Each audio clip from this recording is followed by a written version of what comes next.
Hey you guys, welcome back to my channel. In today's video, I'm sharing 5 different 30-minute dinner ideas. So these are going to be perfect for a busy weeknight. If you're in a pinch and just need something quick and easy to get on the table, but they're also super delicious and family friendly. So I hope you'll enjoy today's video, and let's go ahead and get started. For this first dinner, this was definitely our favorite for the week. We are making this delicious garlic butter chicken. It was so good. You definitely have to try this one. I'm just starting off with 3 chicken breasts, and I just cubed these into about 1.5 inch pieces, and I'm just kind of lightly drying them off with a paper towel before adding in some flour. You're going to want a tablespoon of all-purpose flour, half a teaspoon of salt, and then half a teaspoon of black pepper in there, and then just give that a quick mix together while you're heating up the skillet with some oil. So into my large skillet, I just have a drizzle of olive oil here. I would say you're going to want about 2 tablespoons of a good flavored olive oil. Let that heat up really well before adding in your chicken. So now I'm just going to dump that chicken in there and make sure it's spread out into one even layer.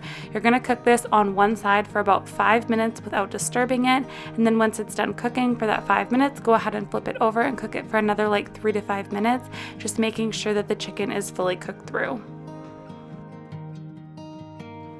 So while that chicken is heating up, in my bowl over here, I just have about 1.5 tablespoons of dried parsley, or you can use 3 tablespoons of fresh parsley, but I do not have any. And then I have about 1 tablespoon of fresh chopped up garlic, and I'm just going to mix that together in this little dish, and we're going to add it onto our chicken in just a minute here. After my chicken was completely done cooking, I just added in 2 pats of butter, like 2 tablespoons of butter, and then I'm adding all of that garlic and the parsley on there. And then I'm just gonna let this cook for like a minute or so, just until that garlic is really nice and fragrant. It's gonna be absolutely delicious with all that garlic in there, but just make sure your garlic doesn't burn. So you're gonna cook it for about a minute, and then you're gonna take all the chicken out, put it on a plate, and then we're gonna add some other stuff back into the skillet to make a little gravy for the chicken. I added 1 tablespoon of unsalted butter into the skillet with 1 heaping tablespoon of flour, and I'm just mixing that together really well. I let it cook for probably a minute or so. It's going to be kind of a light brown color, and then you're just going to add in a cup of chicken broth. I did go ahead and add in some other seasonings. I think I just did a little bit of salt and pepper just until I got the taste that I wanted. But you guys, this little gravy mixed in with the chicken was absolutely delicious. Definitely don't skip this step. You really want the sauce in there, and here's where I just added just a little bit of salt and pepper, and the gravy was absolutely perfect. And if you're wondering what that powdery stuff was, it was actually just some chicken bouillon for my chicken broth because I didn't have any broth on hand, so I just used water and chicken bouillon. Once the gravy had thickened up, I just took that chicken. I did go ahead and mix all of mine together, and I just let it like simmer here for just a couple of minutes just to like let all the flavors absorb together. But oh my goodness, you guys, this one was absolutely delicious. I served it over some rice and with some broccoli on the side. Definitely try this one out.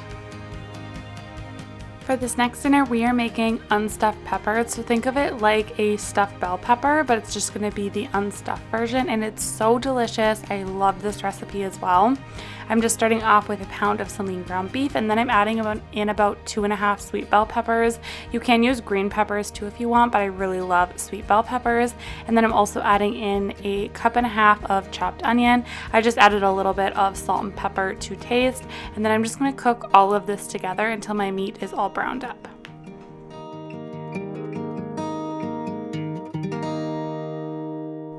Once my meat was cooked through, I just added in a big scoop of minced garlic and let that cook for like a minute or so, just until that garlic is nice and fragrant. And then I'm adding in a can of petite diced tomatoes. You can also use fire roasted tomatoes for this one. And then I have a jar of like tomato sauce, or you can use Rayo's or spaghetti sauce. Really, whatever you have on hand is totally fine. And then for seasonings, I have a tablespoon of chili powder, and then a teaspoon each of ground cumin, Italian seasoning, and then half a teaspoon of onion powder, and then garlic powder. And then of course you can add a little bit of salt and pepper to taste. And the recipe called for bouillon. I did not have any of like the cubed bouillon. I always just use the better than bouillon. And then I just let that simmer for like 5 minutes, and I served it over some rice with broccoli, and this one was absolutely delicious. For this next dinner, I'm making a sausage and potato soup. So into my Dutch oven, I am just drizzling in a little bit of olive oil, and then I'm adding in about half of an onion. You can definitely add a full onion if you want to. I let that cook for just a couple of minutes before adding in my sausage. I used about a pound of venison sausage, and I just sliced that up into some small chunks. You can do bigger or smaller depending on preference. And then I also had a little bit of baby carrot, so I just dumped that in there as well. I would say you're gonna want about 1 carrot, and then I cooked that up for another 5 minutes or so. After my meat had cooked, I'm just adding in a big scoop of minced garlic, letting that cook for another minute, and then adding in my potatoes. I would say I added in probably about 4 cups of Yukon Gold potatoes here. And then for the broth, I added like 6 cups of actually water here, and then you'll see me add the bouillon in just a minute. But you're gonna want anywhere from like 4 to 6 cups of broth, just depending on how like thick you want your soup to be. So this was definitely a thinner soup with the 6 cups of broth, and then I let my potatoes cook for probably like, gosh, I don't know, probably 12 minutes or so. And then I just scooped out just a small amount of the potatoes and mashed them up. This is going to make the soup kind of like creamy and give it a little bit more of like that creamy texture that you want in a potato soup. So you just want to do that with some of the potatoes, not all of them. And then I add those right back into the pot and kind of stirred them up and added in the other ingredients. I kept the seasonings pretty basic on this one. I did about half teaspoon of paprika, a little bit of some dried parsley in there, half teaspoon of salt, half teaspoon of pepper. And then I just stirred this all together. Of course, you can totally adjust all of these seasonings to your personal preferences. And then I added in like a 1/4 cup of heavy cream here. You definitely want to add that in at the end. You don't want to actually cook that cream. Same with the sour cream. I also added about a 1/4 cup of that. Get all of that like mixed in there. Definitely do not let this boil. And then you're going to add in a couple cups of cheddar cheese. Stir that in, let it melt, and that's really it for this soup. It turned out absolutely delicious. I just served it with a dinner roll on the side. For this next dinner, we are making Philly cheesesteak sloppy joes, and this is such a fun twist on classic sloppy joes, and they turn out absolutely delicious, so definitely give this one a try. I'm just starting off with a pound of some lean ground beef. I just added a tiny bit of salt and pepper right to my beef, and then I'm just going to cook this up until the ground beef is browned. After my ground beef was cooked, I just moved that over to a plate, and then I'm going to use this same skillet to cook up my veggies. So go ahead and just leave that like fat from the beef in the pan. I did add a little bit of extra butter, and then you're going to want 1 small chopped onion as well as 1 small bell pepper. Mine was actually a frozen bell pepper that I had in my freezer, and it worked out totally fine for this recipe. So just cook those up, and then you can add anywhere from like 4 to 8 ounces of mushrooms. The recipe did call for fresh, but I had just canned ones, so I just added them later on. And then I'm just adding my beef back in and letting this warm back up. And then over here is just 1 cup of beef broth. I just added in 1 tablespoon of cornstarch, and this is going to thicken up these sloppy joes. So I'm just dumping that right in there.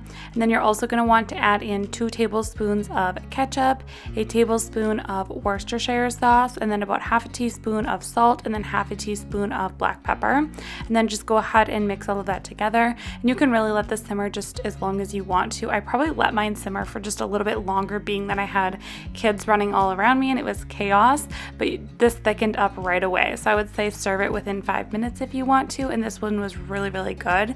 So then for the buns, I did go ahead and toast those up. You're going to want some brioche buns for this one. Definitely worth the splurge. They are delicious in this recipe, but I'm just laying those out and toasting them up in my oven. I did spread them with a little bit of avocado oil just to help them toast better. I just popped the buns in the oven under the broiler for a couple of minutes, and then I added my sloppy joe mix right on top here. You're definitely not going to want to skip out on the provolone cheese. I popped that under the broiler again for just a couple of minutes to melt the cheese, put the bun on top, and you guys, these ones were delicious. I will definitely be making these many, many times. Definitely really delicious. For the next recipe, we are making Swedish meatballs, which is one of my favorites. I love Swedish meatballs, and this is a really good recipe.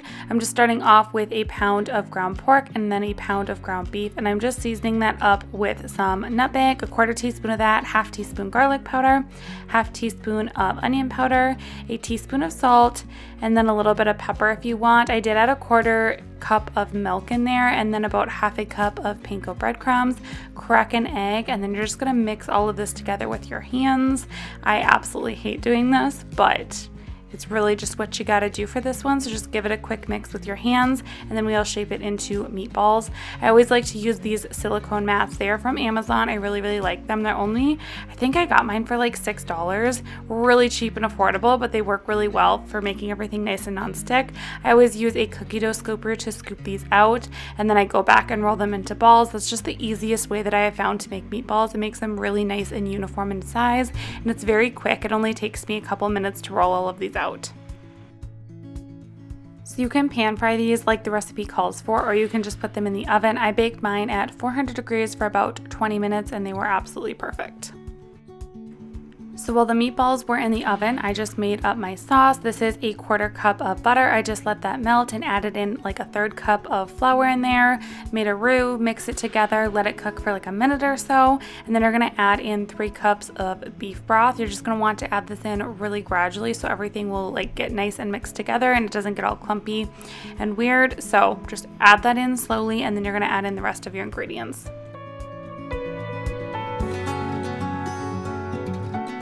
After all of that beef broth is in there and combined and thickened up, you're going to want to add a teaspoon of Worcestershire sauce and then half a teaspoon of Dijon mustard.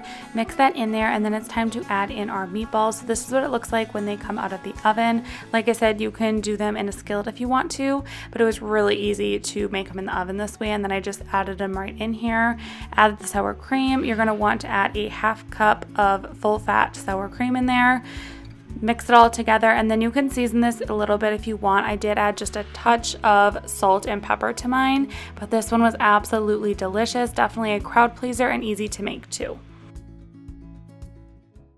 All right, you guys, that is going to wrap up today's 30-minute dinner ideas video. I really hope that you enjoyed it. If you did, don't forget to give it a thumbs up, hit that subscribe button, and I will see you in my next video. Thanks so much for watching. Bye.